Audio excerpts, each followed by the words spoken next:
welcome back to my channel The Explorers. Hope you all are doing good. तो पिछले video में हमने sociology का एक टॉपिक डिस्कस किया था जो कि था सोशल डिसऑर्गेनाइजेशन, और इस वीडियो में भी हम सोशियोलॉजी का ही एक टॉपिक डिस्कस करेंगे which is the familial disorganisation.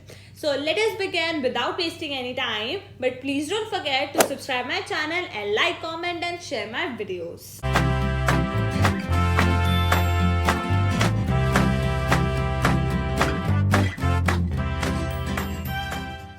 तो हमारा आज का टॉपिक तो बहुत ही आसान है और बहुत ही इजी है, एकदम से समझ आने वाला. So first let us understand कि फेमिलियल डिसऑर्गेनाइजेशन में फेमिलियल का मतलब क्या है और डिसऑर्गेनाइजेशन क्या क्या मतलब है. फेमिलियल मतलब क्या? फैमिली, घर, परिवार, लोग, इसका मतलब है फेमिलियल. डिसऑर्गेनाइजेशन का मतलब क्या? डिसइक्विलिब्रियम, कॉन्फ्लिक्ट, लड़ाइयाँ, झगड़े या बैलेंस ना रहना, दैट इज डिसऑर्गेनाइजेशन. और अगर हम इन दोनों वर्ड्स को जोड़ दें, फेमिलियल डिसऑर्गेनाइजेशन, तो इससे हम क्या समझ रहे हैं कि किसी फैमिली में या किसी घर परिवार में डिसइक्विलिब्रियम आना या इम्बैलेंस आना या लड़ाइयाँ, झगड़े या कॉन्फ्लिक्ट का होना, that is the familial disorganisation. तो सबसे पहले समझते हैं कि फैमिली क्या होती है. What is a family? ये तो हम सभी जानते हैं बेसिक सी और सिंपल टर्म्स में कि फैमिली मतलब क्या, कि हमारा घर, हमारा परिवार, हमारे लोग साथ रहने वाले, दैट इज फैमिली. लेकिन हम इनके भाषा में भी देख लेते हैं कि फैमिली किसे बोलते हैं. So family is an intimate domestic group made up of people related to one another by bonds of blood, sexual mating and legal ties.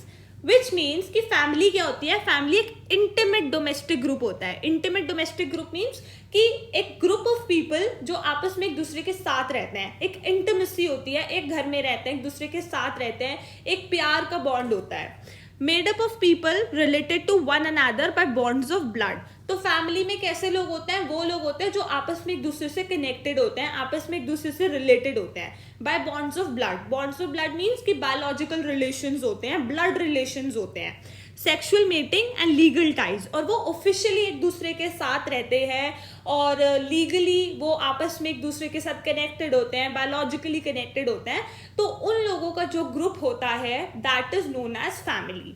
So it is made up with the parents and their children who come from the same ancestors and living together in the same household, and it has been regarded as one of the most basic unit of society. तो family किससे बनती है? Parents से बनती है. कि पहले parents आते हैं, फिर उनके बच्चे आते हैं, फिर उनके बच्चों के बच्चे आते हैं, ऐसे कर करके फैमिली एक्सपैंड होती रहती है, एक पूरा बड़ा परिवार बन जाता है, फिर जिसे हम बोलते हैं कि फैमिली ट्री हो जाता है. ओके, तो अब मेन चीज पे आते हैं और मेन चीज डिस्कस करते हैं. पिछले वीडियो में हमने देखा सोशल डिसऑर्गेनाइजेशन कि सोसाइटी में मतलब एज अ होल समाज में क्या प्रॉब्लम्स आती हैं या फिर क्या दिक्कतें होती हैं जिसकी वजह से लड़ाइयाँ होती हैं, झगड़े होते हैं, कॉन्फ्लिक्ट होते हैं और डिसऑर्गेनाइजेशन होते हैं. इसमें हम स्पेसिफिकली बात करेंगे फैमिली की कि क्या झगड़े क्यों होते हैं, क्यों रिलेशंस खराब होते हैं एक फैमिली में, क्या प्रॉब्लम्स होती हैं जिसकी वजह से एक फैमिली डिसऑर्गेनाइज हो जाती है, डिसइक्विलिब्रियम आ जाता है और टूट जाती है. तो हम इसमें वो डिस्कस करेंगे. स्पेसिफिकली हम फैमिली डिसऑर्गेनाइजेशन की बात करेंगे. So in simple terms, family disorganization is breaking of family relations, family crisis and maladjustment etcetera. कि अगर सिंपल भाषा में देखें तो फैमिली डिसऑर्गेनाइजेशन क्या है? फैमिली रिलेशंस का खराब होना. जो फैमिली में, परिवार में एक लोग रहते हैं, उन लोगों के बीच के जब रिलेशंस खराब हो जाते हैं, क्राइसिस आ जाता है उनके बीच में, लड़ाइयाँ झगड़े होते हैं, मतभेद होता है, या फिर वो आपस में एक दूसरे के साथ एडजस्ट नहीं कर पाते, तो तब एक फैमिली टूटनी शुरू होती है, बिखरनी शुरू होती है, उसमें डिसऑर्गेनाइजेशन आना शुरू होता है. It may happen because of tension between children and parent, husband and wife, and between other members of family. कि अब फैमिली के अंदर जो लोग रहते हैं उनके बीच में किस किस के बीच में लड़ाई हो सकती है? किसी चिल्ड्रन एंड पेरेंट के बीच में हो सकती है कि भाई जो चिल्ड्रन है, जो बच्चे हैं, वो अपने पेरेंट्स से लड़ रहे हैं कि तुम हमारी ये बात पूरी नहीं कर रहे हो, तुम ऐसे नहीं कर रहे हो, हमें ये चीज़ के लिए अलाउ नहीं कर रहे हो, तो लड़ाइयाँ झगड़े हो रहे हैं. हस्बैंड एंड वाइफ के बीच में लड़ाई झगड़े हो रहे हैं कि हस्बैंड और वाइफ आपस में एक दूसरे के साथ एडजस्ट नहीं कर पा रहे, अंडरस्टैंडिंग नहीं बन पा रही है, तो लड़ाई हो रही है, तो फैमिली में प्रॉब्लम आ रही है. अदर मेंबर्स ऑफ फैमिली, की फैमिली में और भी मेंबर्स होते हैं, उनके बीच में लड़ाई हो जाती है, सास बहू की लड़ाई होगी, भाई बहनों की लड़ाई होगी. तो फैमिली डिसऑर्गेनाइजेशन जो है वो फैमिली में रहने वाले किसी भी लोगों के बीच में लड़ाई झगड़े के कारण आ सकता है. The conflicts between parents and children does not cause severe threatening situations, but disagreements and conflicts cause tension between husband and wife, and as a result, family disorganizes because these marital relationships are the central bonds and roots of a family. क्या कहना चाह रहा है? ये कह रहा है कि एक परिवार में अगर कोई भी लड़ाई झगड़े हो रहे हैं तो इसका मतलब ये नहीं है कि एकदम से खराब हो जाता है सब, एकदम से फैमिली टूट जाती है, बिखर जाती है, अलग हो जाता है, लोग बंटवारा हो जाता है। ऐसा कुछ नहीं होता, इतनी सीवियर सिचुएशन नहीं आती नॉर्मल लड़ाई झगड़ों से, क्योंकि इतनी नॉर्मल लड़ाई झगड़े तो हर घर में होते हैं। लेकिन यहाँ पे ये बोल रहे हैं कि अगर कांस्टेंट लड़ाइयाँ झगड़े होंगे हस्बैंड एंड वाइफ के बीच में या फिर एक फैमिली के कपल्स के बीच में तो प्रॉब्लम है, क्योंकि अगर हस्बैंड वाइफ के बीच में लड़ाई झगड़े होंगे तो डाइवोर्स होगा तो बच्चों पे असर पड़ेगा, फैमिली टूट जाएगी, पूरा फैमिली का जो एक रिलेशंस हैं वो सब खराब हो जाएंगे, क्योंकि ये जो मैरिटल रिलेशनशिप्स होते हैं वो एक फैमिली के central bonds and central roots होते हैं। तो यहाँ पे ये कहना चाह रहा है कि फैमिलियल डिसऑर्गेनाइजेशन मेन किस वजह से आता है कि अगर हस्बैंड एंड वाइफ या फिर अगर किसी फैमिली के कपल्स के बीच में लड़ाई झगड़े कॉन्फ्लिक्ट ज्यादा बढ़ रहे हैं तो कोई फैमिली टूटती है, तो रिलेशंस खराब होने शुरू होते हैं, नहीं तो छोटी मोटी लड़ाई झगड़े से कोई इतनी सीवियर सिचुएशन क्रिएट नहीं होती। So now let us discuss the definition of familial disorganisation. I know ये बहुत ही इजी और बहुत ही सिंपल और अजीब सा टॉपिक है। अगर हमने सास बहू वाले सीरियल्स देखे होंगे तो हम आराम से इन चीज़ों को समझ पाएंगे, आराम से रिलेट कर पाएंगे कि क्या होता है फैमिलियल डिसऑर्गेनाइजेशन, क्योंकि उसमें वही सब दिखाते हैं। डेफिनेशन क्या है? A breakdown of family system is known as familial disorganization. बड़ी सिंपल सी बात है, बहुत ही इजी डेफिनेशन है कि अगर फैमिली सिस्टम में ब्रेक डाउन हो जाता है तो उसको फैमिलियल डिसऑर्गेनाइजेशन बोलते हैं। Very easy to learn. या फिर एक ये डेफिनेशन कर सकते हो कि a constant interruption and weakness in the family social system is known as familial disorganization. कि अगर किसी फैमिली में कॉन्स्टेंटली लड़ाई झगड़े होंगे, इंटरप्शन होगा, तो फैमिली सिस्टम जो है, परिवार जो है वो वीक हो जाएगा और इसी को फैमिलियल डिसऑर्गेनाइजेशन बोलते हैं।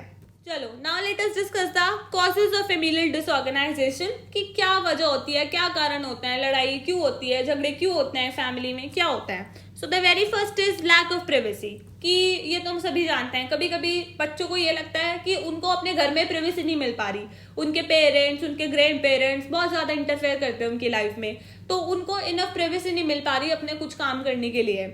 या फिर हम इसका ये एग्जाम्पल ले सकते हैं कि कपल्स को ये लगता है कि उनको इनफ प्राइवेसी नहीं मिल पाती घर में, कोई ना कोई इनको इंटरफेयर डिस्टर्ब करता रहता है, तो इस वजह से लड़ाई झगड़े होते हैं और फैमिली में प्रॉब्लम्स आती हैं। The second is incompatibility like in age, mentality and attitudes. ये भी हम बहुत इजीली समझ सकते हैं। अगर हम एक जॉइंट फैमिली की बात करें तो उसमें हर एक डिफरेंट एज के लोग होते हैं, सबकी डिफरेंट मेंटालिटी होती है चीज़ों को लेके, सबका डिफरेंट एटीट्यूड और परसेप्शन होता है। तो एक जनरेशन गैप वाली चीज़ आ जाती है जिसकी वजह से लड़ाई झगड़े होते हैं। लेट अस से फॉर एन एग्जाम्पल, हम एक बहुत ईजी एग्जाम्पल लेके समझते हैं कि जैसे फैमिली में बच्चे हैं, उन बच्चों को स्लीप ओवर करना है। स्लीप ओवर मतलब कि उनको अपने फ्रेंड्स के घर पे जाके रात को नाइट स्टे करना है, उनके साथ रुकना है। तो एक फैमिली है जहाँ पे जो पेरेंट्स हैं वो इस चीज़ को लेके कंफर्टेबल हैं, वो अपने बच्चों को ये चीज़ अलाउ करते हैं, उनको इस चीज़ से कोई प्रॉब्लम नहीं है, उनकी मेंटालिटी और उनका एटीट्यूड उस चीज़ को लेके थोड़ा ठीक है। लेकिन वहीं कोई दूसरी फैमिली है, वो अपने बच्चों को इस चीज़ के लिए अलाउ नहीं करते, उनको लगता है कि नहीं ये गलत है, ऐसे नहीं करना है और तुम अपने घर पे ही रहो रात को, हम ऐसे अलाउ नहीं कर सकते। उनका मेंटालिटी और उनका एटीट्यूड इस चीज़ को लेके वैसा है। तो अब क्या है, अब जो बच्चे हैं वो अपने पेरेंट्स को ऐसे समझते हैं कि उनकी मेंटालिटी अच्छी नहीं है, उनका एटीट्यूड ये बहुत ही ऑर्थोडॉक्स टाइप है, जब हमारे फ्रेंड्स के पेरेंट अलाउ कर सकता है तो हमें क्यों नहीं अलाउ किया जा सकता। तो इस वजह से फिर से लड़ाई झगड़े आते हैं। उनको लगता है कि एज गैप आ गया, वो लोग समझते नहीं है हमारी, और उनकी मेंटालिटी और एटीट्यूड हमारे से बहुत डिफरेंट है, उनको समझना चाहिए। तो इस वजह से भी डिस्प्यूट्स और लड़ाइयाँ होनी शुरू हो जाती हैं बहुत सारी चीज़ों को लेके। The third point is interference of in laws.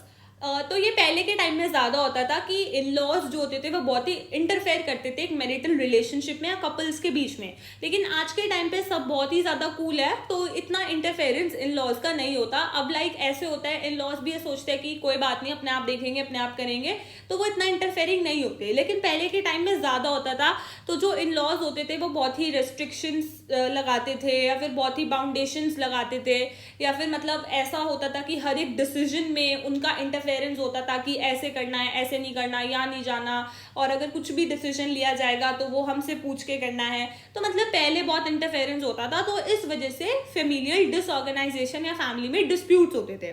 But आज के टाइम में ये सब चीज़ें काफ़ी सॉर्टेड हो चुकी है। The fourth point is lack of proper communication between members, कि अगर मेंबर्स के बीच में प्रॉपर कम्युनिकेशन नहीं होगा, अगर कोई लड़ाई झगड़ा अगर किसी के साथ है, अगर किसी मेंबर को फैमिली में किसी से प्रॉब्लम है, तो अगर वो उसके साथ बैठ के कम्युनिकेट करे, एक म्यूचुअल अंडरस्टैंडिंग हो, एक रेस्पेक्ट हो, आपस में चीज़ों को सॉर्ट करे, उन पे काम करे, तो डिस्प्यूट्स या कॉन्फ्लिक्ट्स बहुत ज़्यादा नहीं बढ़ेंगे। लेकिन अगर किसी को किसी के साथ प्रॉब्लम है फैमिली में, और अगर वो बोले ही ना और वो अपने अंदर ही ग्रजेस होल्ड करके रखे, तो ये जो डिस्प्यूट्स हैं, रिलेशंस हैं, वो ज़्यादा खराब होते हैं। So that is also one of the main reason कि अगर प्रॉपर कम्युनिकेशन मेंबर्स के बीच में नहीं होता तो भी डिस्प्यूट्स, कॉन्फ्लिक्ट्स और लड़ाइयाँ ज़्यादा बढ़ती हैं। The fifth point is disparity in values and culture. वही बात है कि जैसे फॉर एग्जाम्पल कि अगर किसी के घर में नई नई शादी हुई है और अगर जो लड़की है वो किसी दूसरे कल्चर से बिलोंग करती है, उसका कल्चरल बैकग्राउंड, उसका रिलीजन कुछ डिफरेंट है, तो जब वो उस घर में आएगी तो एक डिस्पैरिटी होगी, क्योंकि जो फैमिली है जिसमें वो घर में आ रही है उनका कल्चर, उनकी वैल्यूज और उनका रिलीजन अलग है, लेकिन उसकी कल्चर, उसकी वैल्यूज और उसका रिलीजन डिफरेंट है। तो उसकी कल्चरल प्रैक्टिसेस, उसके वैल्यूज, उसके एटीट्यूड्स, उसके बिलीव्स डिफरेंट होंगे, तो इस वजह से भी फैमिली में प्रॉब्लम आएगी, वो एडजस्ट नहीं कर पाएगी उन लोगों के साथ, या फिर अगर वो करना चाहेगी तो फैमिली को प्रॉब्लम होगी, तो इस वजह से भी फैमिली रिलेशंस खराब होते हैं। पेरेंट चिल्ड्रन रिलेशनशिप्स, ये भी हम सभी जानते हैं कि एक फैमिली में पेरेंट चिल्ड्रन रिलेशनशिप्स जो है, अगर उनमें प्रॉब्लम आती है तो भी डिस्प्यूट्स होते हैं, कि अगर जो चिल्ड्रन है उनको ये लगता है बच्चों को कि हमारे पेरेंट्स या तो बहुत ही ओवर प्रोटेक्टिव है हमें लेके, बहुत ही ओवर बर्डनड है, कि मतलब हर चीज़ पे वो हमें बहुत ही टोका टाकी रखते हैं, या फिर हमें कुछ भी हमारे ओन में करने नहीं देते, या फिर अगर जो चिल्ड्रन है उनको लगेगा कि हमारे पेरेंट्स हमें लेके कुछ बहुत ही लीनियंट हैं, वो प्रॉपरली हमें हमारे ऊपर ध्यान नहीं देते, या फिर हम जैसे चाहते हैं वो हमारे साथ वैसे टाइम स्पेंड नहीं करते, तो इस वजह से भी फैमिली रिलेशंस खराब होते हैं और प्रॉब्लम्स आती है। अनएम्प्लॉयमेंट एंड लो इनकम, ये तो हम सभी देखते हैं, टीवी वगैरह में दिखाते हैं कि अगर किसी फैमिली की फाइनेंशियल कंडीशन वीक है, उनका इनकम इतना अच्छा नहीं है, अनएम्प्लॉयमेंट है उनके फैमिली में, तो ज़्यादा प्रॉब्लम्स होती है, कि मतलब बहुत ही लड़ाई झगड़े होते हैं, बहुत ही किचकिच होती है, कि क्योंकि उनके पास इनफ पैसे नहीं होते, इनफ इनकम नहीं होती, उनके घर में कमाने वाले नहीं होते, तो हर छोटी छोटी चीज़ों को लेके, सामान को लेके, किसी भी चीज़ को लेके लड़ाइयाँ ज़्यादा रहती है। The last point is extra marital affairs, ये भी बहुत बड़ी एक प्रॉब्लम है, कि मतलब अगर किसी हस्बैंड का किसी और के साथ कोई एक्स्ट्रा मैरिटल अफेयर है, वाइफ का किसी और के साथ एक्स्ट्रा मैरिटल अफेयर है, तो उससे हस्बैंड वाइफ के रिलेशंस खराब होते हैं, जिसकी वजह से असर फैमिली पे पड़ता है, उनके बच्चों पे पड़ता है, आपस में रिलेशंस खराब होते हैं, डाइवोर्स हो जाता है, सेपरेशन हो जाता है, फैमिली टूट जाती है।